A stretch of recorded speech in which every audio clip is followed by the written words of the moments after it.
15 رمضان المبارک جو ہے وہ امام حسن رضی اللہ تعالیٰ عنہ کا یوم ولادت ہے۔ جی ہاں، نبی پاک علیہ الصلوۃ والسلام کے مبارک نواسے، میرے آقا کے مہکتے پھول، جنتی نوجوانوں کے سردار مولا علی کرم اللہ تعالی وجہ الکریم کے جگر کے ٹکڑے، آپ کے بڑے صاحبزادے امام حسن رضی اللہ تعالیٰ عنہ کی آج بات ہوگی۔ آج ان کی شان کے بارے میں سنیں گے، اللہ نے کیسا مرتبہ عطا کیا، کیسا مقام عطا کیا۔ آپ جنت کے نوجوانوں کے سردار ہیں۔ آپ کی ولادت مبارک 15 رمضان المبارک 3 ہجری کی شب مدینہ طیبہ میں ہوئی۔ پیارے آقا علیہ الصلوۃ والسلام نے 7ویں روز آپ کا عقیقہ کیا، بال جدا کیے گئے اور حکم دیا گیا کہ بالوں کے وزن کے برابر چاندی کا صدقہ کیا جائے۔ سبحان اللہ۔ آپ کا نام امام الانبیاء سید الاسخیاء صلی اللہ تعالیٰ علیہ وسلم نے رکھا۔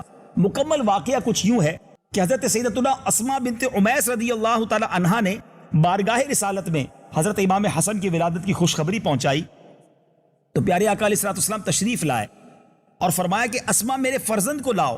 حضرت اسماء نے امام حسن کو ایک کپڑے میں لپیٹ کر نبی پاک علیہ الصلوۃ والسلام کی خدمت میں حاضر کیا۔ ذرا غور سے سنیے امام حسن کا مرتبہ کیا ہے۔ اس مدنی منع نے دنیا میں آ کر سب سے پہلی اگر کوئی آواز سنی ہے تو وہ رسول اللہ کی آواز سنی ہے، اور آواز میں سنا کیا ہے؟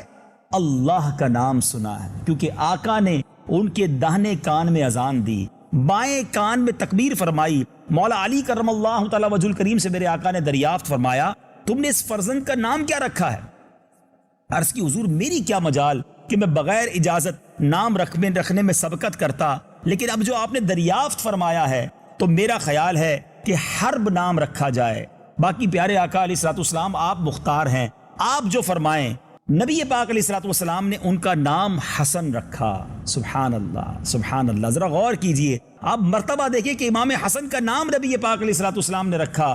پیارے آقا علیہ الصلوۃ والسلام نے کان میں اذان دی اور آپ رضی اللہ تعالی عنہ سبحان اللہ مدینہ منورہ میں 15 رمضان مبارک کو پیدا ہوئے۔